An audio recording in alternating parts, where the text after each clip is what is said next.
full human rights for sterilized space rocks. That's what I demand, and that's what I'm going to get, and I'm going to fight for it as long as I can. Well, hi, everybody. I'm Bill Whittle here with Steve Green and Scott Ott, and I'm not actually the guy who's fighting for those things. I'm the guy who's actually kind of opposed to them, but there are, in fact, people who are making the argument that we need to grant something that looks a lot like legal personhood. Let's start with the moon. If we go to the earthlaws.org.au, we can see a declaration of the rights of the moon. And I'm not going to bore you with all of it. I'll just bore you with a couple pieces. We, the people of Earth, acknowledge the unique, intact, interconnected lunar environments and landscapes which exists on the moon.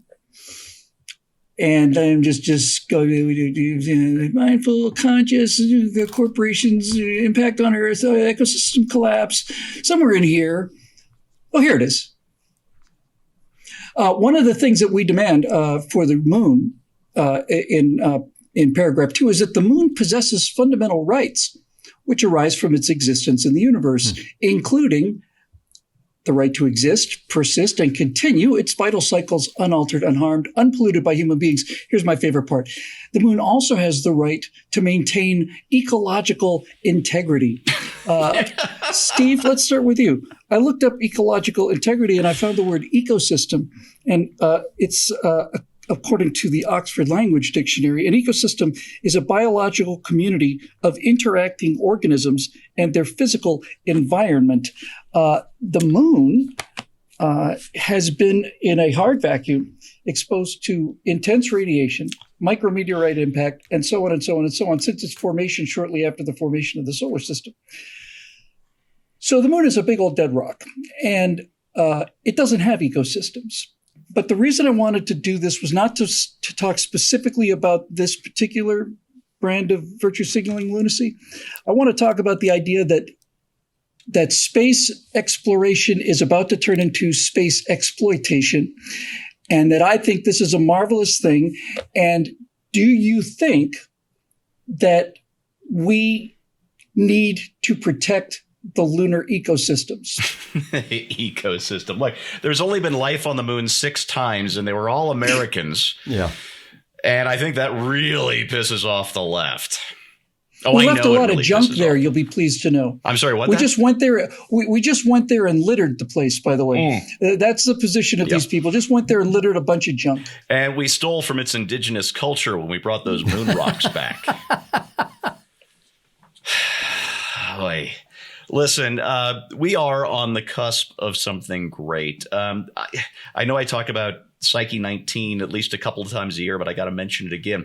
There is an asteroid out there that is probably unique in the solar system, and that it is mostly heavy metals, things like nickel, that we can mine and smelt and use in space. Because the most expensive part of space is getting out of the Earth's gravity well. It's really expensive to do that. Bill, what did you tell me? It's 97, 98% of your energy something budget? Like 95, 96% of the total energy needed to go to the moon is to get you into low Earth orbit. Maybe even more than that. Yeah. So getting stuff off the Earth is really hard. But if you've got this thing out there that's supposed to be worth like $80 quadrillion if you could actually put a price tag on this kind of thing, which you can't. But the real value of Psyche 19 is that there is all this stuff that we can make other stuff with, and it's already outside of the Earth's gravity well. That's a miracle. And would you please, for our audience, tell them what the estimated dollar value of Psyche 19 is? I just said I think it's 80 quadrillion. 80 quadrillion. Yeah, sorry, I missed it. I believe that's the number, but it's imaginary. You can't actually put a dollar value on that. $80,000 trillion. But the ability to use it is enormous. And we're just now developing the ability to put things into low Earth orbit for something other than, I hate to call it government vanity projects, but you know what I mean. We went to the moon to beat the Soviets and to see if we could. We have the International Space Station so we can perform some experiments that wouldn't be profitable for business to do. But thanks to things like Falcon 9 and hopefully Starship, we're making this stuff affordable. And the fact that there are all those metals out there means that our ability to use and exploit the solar system will essentially be limitless. That is amazing. The amount of wealth that's going to be generated out into space that will trickle down, literally in this case, to the earth. I can't even imagine all the possibilities. All the human suffering that will be eased, all the wealth and leisure that will be generated, and the fact that a bunch of kooky leftists want to stop all that tells you everything you need to know about the modern American left. They're Australian, actually. They're Australian. Well, I'm sure we've got our share too. I'm sure they're all in pretty much the same boat. Yeah. Scott, you're an annoyingly fair-minded fellow. I almost did a spit take. Ow. The argument is made, and it was part of the Outer Space Treaty, that anything beyond the Earth is the common heritage of all of humanity. And when you hear people criticizing the commercial exploitation of space, what they're essentially saying is, no, that all belongs to all of us. And some of them will say, well, nobody should go until we can all go, and other arguments like that. But basically what they're saying is, if there's a $40 quadrillion asteroid out there and someone goes to the trouble of bringing it back, then that doesn't mean they get to keep it. That means the $40 quadrillion needs to be divided equally among every person on the earth. That's more or less the argument. What do you think about that argument? Well, my understanding is that if you live in Alaska, you get a check for oil you didn't drill, which is kind of fun. So maybe that would induce more people. Like if you could tap into that kind of thing, it would induce more people to move to the moon rather than to avoid it to protect the heritage. I don't know. There are several things behind this whole story that fascinate me. Number one, I'm surprised I'm not hearing anything at all about protecting the lunar strategic cheese reserves. They didn't even mention that. Number two, it seems like there's some group of people in Australia and elsewhere around the world who believe that the moon has more rights than a human baby in utero. Precisely. Do not see these kind of declarations coming out of them with regard to other individuals who might have rights who don't happen to be sterile dead rocks, but very much alive. Number three, I think that they misunderstand our intentions. If there's a big happy face on the moon, especially if the United States explorers are heading up there and our business people are heading up there, we will not eradicate that face. We will light it up. You will be able to see it no matter the phase of the moon. You will be able that. In fact, it will blink in different colors for different seasons. You know, we'll have it in rainbow colors to give tribute to some group of people. And on 4th of July, it'll be red, white, and blue. I think that this would be nothing but good will become. And then finally, I don't understand why they don't go all the way, because they basically say that it is the common heritage of humanity, or some higher species. I mean, why say it's ours? Who are we to declare that we have this territory as ours? Don't we need to first do some sort of a poll of the universe and find out if there's anybody who has a prior claim? See, to me, this is the beauty of space exploration. Nobody has a prior claim, right? That's it. All of the criticism of colonialism in the past, especially European colonialism, as if that's the only kind of colonialism that ever existed in the world. But the criticism of colonialism has been, and with a fair amount of justification, has been what the colonizers do to the colonized. There are no colonized. There are no indigenous lunar inhabitants. You have no moral argument to make. You can't say we're taking away somebody's land if there's nobody there. And furthermore, for the people who say, well, you can't develop industry in outer space, there is not a space on planet Earth, not an inch on planet Earth, that is so badly polluted that you couldn't live there for years and years and years. But on the moon, you get about 3 or 4 seconds before you lose consciousness. It's filled with radiation. There's no air to pollute. There's nothing out there. So what is actually going on here?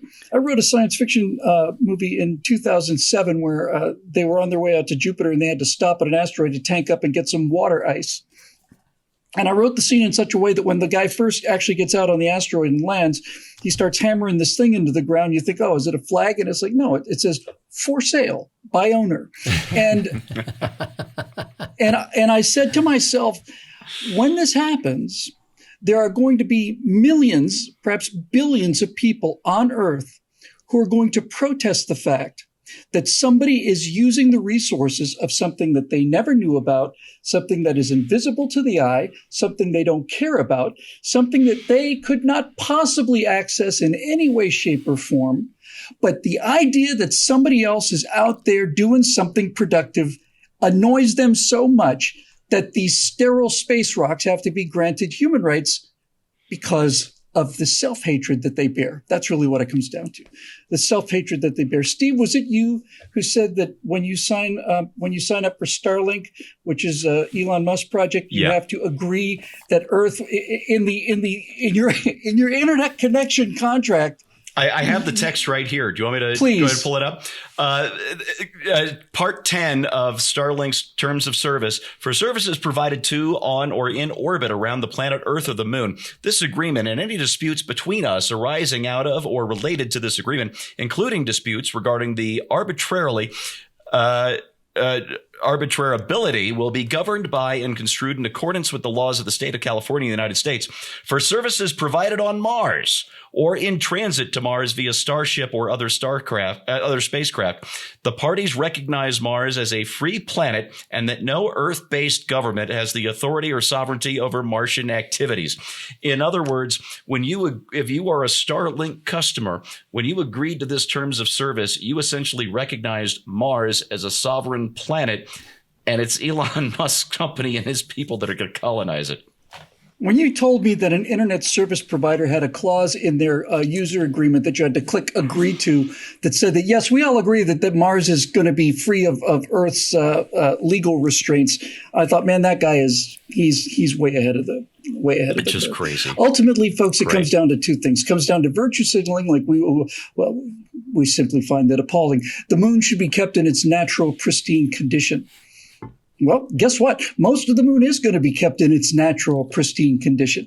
And if we dig a big old hole and take stuff out of it, you won't be able to see the hole. And even if you couldn't tell it from all the other holes that are on the moon. So go and pound sand. As far as the argument that it belongs to all of us, my response to this really is, if you really think it's that valuable, do what we do here in America. If you want to be rich, go start a business. You want some stuff, instead of trying to take somebody else's stuff that they've worked hard for and invested all this money, time, lives, and effort into.